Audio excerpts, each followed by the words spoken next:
Well, I thought about doing this project and whether I really wanted to do it, but I do like engineering and I really like creativity. And more than that, I love the idea of personal freedom, personal mobility.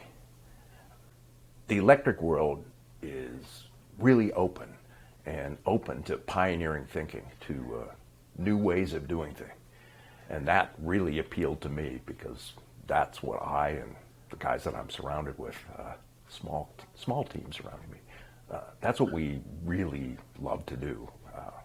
And it's a perfect place for it.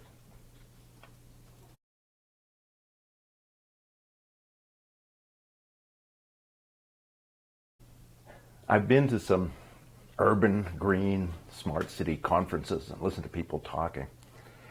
And it really became clear to me that two-wheelers are a huge part of the future for personal mobility in the cities.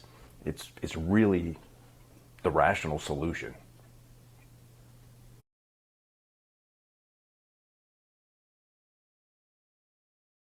Well, it's exciting and interesting how quickly e-bicycles have been adopted and how wildly they're growing.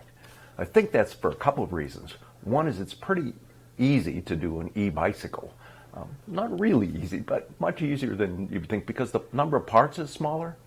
And another thing with the electric is the range expectations for a bicycle are less. So that was easier to accomplish with battery packs. And I think third, bicycle people were more quick to adapt to e-bicycles because it's silent. It feels a lot more like a bicycle. It's more of a transition for a motorcycle rider, but it's needed. And the other thing about the motorcycle is it's really a lot harder to design a good e-motorcycle. It's a much more complex process. You really have to think the bike through in depth to come up with an engineering solution that works.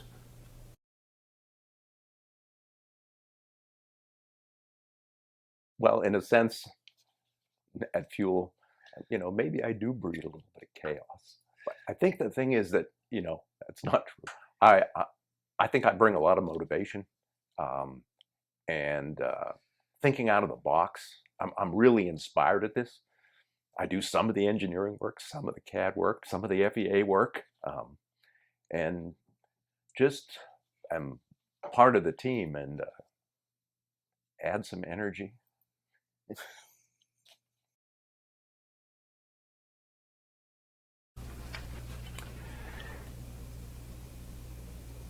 When we started looking at e-motorcycle and the e-bicycle world, and realized it's a place where innovation could really make a difference.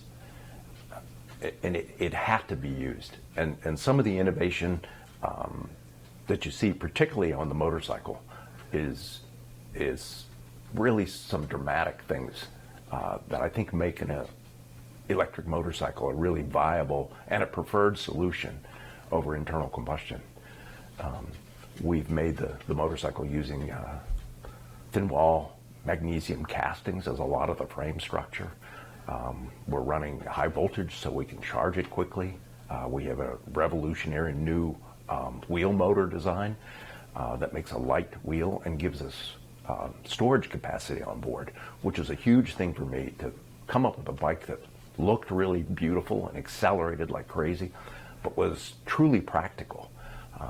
Because that's part of what that whole green mobility, smart city, urban solution, called out for to me was, something new is needed.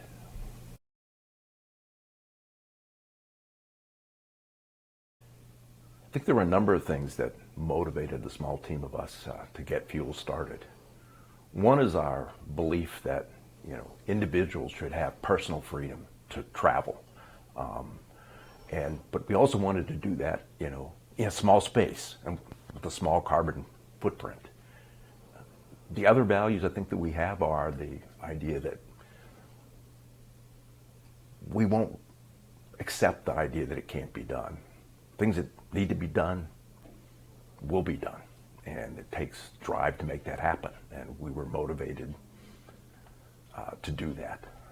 I'm very fortunate to have some friends who are in the space industry, on the leading edge of private space industry, and we share those values, and I love hanging out with them because the answer is we're going to make the future happen.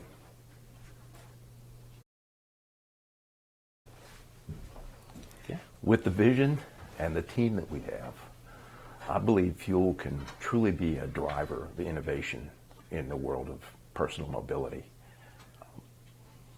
We see it as a mission, and we see that it's going to be needed for a long time, and kind of fits in an old thought that I have of one time of a 200-year plan of what I wanted to see, my work become, and hope one day FUELL will be part of building the, little narrow two-wheeler transportation on Mars.